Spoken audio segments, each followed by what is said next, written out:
We're continuing now with our panel. All right, Amanda, so I'm listening to Ron here. So bottom line is, if it's a conservative in a stall in a bathroom and there's a little foot tapping coming on, that's a big deal. That's a referendum on conservatism and the Republican Party. Mark Foley, that is a referendum on all Republicans.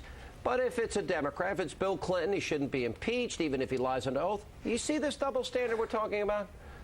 Yeah, well, some people have arguably said that it was okay for Bill Clinton because they knew he was a dirty dog before he ever took office. But in the case of John Edwards, I think he should be held to the same standard because he adopted the conservative moral values and he campaigned on them. But there's one thing I do want to revisit in the timeline aspect of it, which I think you're very right to concentrate on. And that's that he said in that Nightline interview, he told his wife the affair was over in 2006 and that she was furious. But those photos were taken at the last week of 2006. So is it likely that Elizabeth Edwards knew the affair went on, was furious, and then allowed this woman to be on a campaign plane with him? I think it just blows his whole story. And there are also reports, the Inquirer, that has had it right up to this point, Chris, is pointing out that there were numerous liaisons at this hotel in Beverly Hills that went on much later.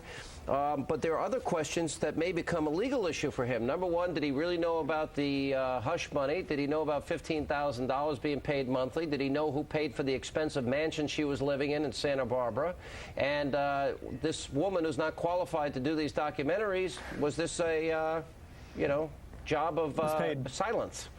Was paid over $100,000 to go shoot documentaries, which she'd never done before. I mean, really, the narcissism and hypocrisy that go into this are just remarkable. You look at one; he's running for president on moral values. His wife has been diagnosed with cancer, and yet this is a man that we're going to trust of leading the free world. He's not running for president. Excuse me. Hang on a second. Well, no, he's not now, but he was at the time, and he was considering it. And I think that's really the whole. Right. That's why this is an issue. Let me go back to Ronald, because Ronald, I want to go back to this fundamental issue. I want to know. You got to explain this to me. I'm just not getting this. Explain to me.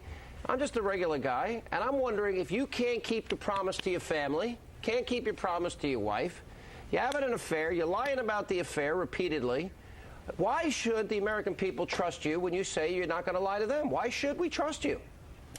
Well, because I think that there's a question here. The question of trust goes to more than the personal responsibility between a man and his wife.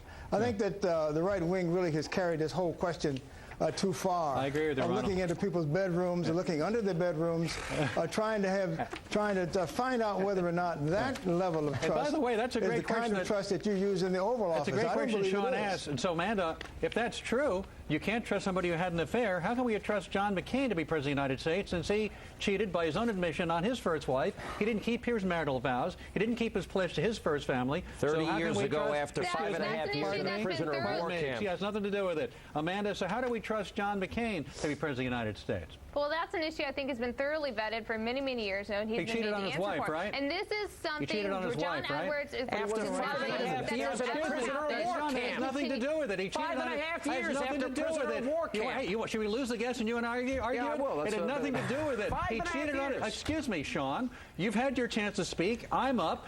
John McCain cheated on his wife, Amanda. John McCain cheated on his wife, Chris. Why do you have a double standard? And John McCain's running for president. John Edwards is not.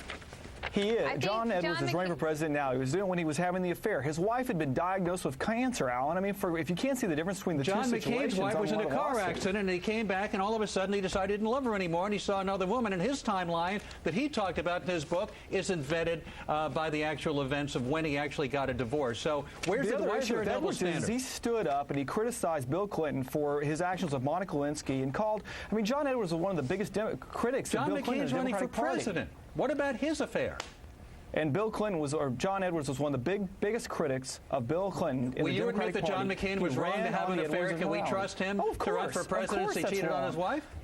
Of course it is wrong to have an affair. There's no question about that. So can we trust John McCain to take a vow of office? Does it matter today? Can we assume that 30 years ago? I mean, look, Robert Byrd was a member of the Ku Klux Klan a certain amount of time ago. After 5.5 years in a Vietnam camp getting beaten every day, there's a difference. 5.5 years after getting beaten every day. So it's okay they had an affair on his wife? No, you know what? But there are circumstances you ought to consider. That lets him off the hook. Let's see how you act after you get beaten after 5.5 years. We'll be right back in just a moment.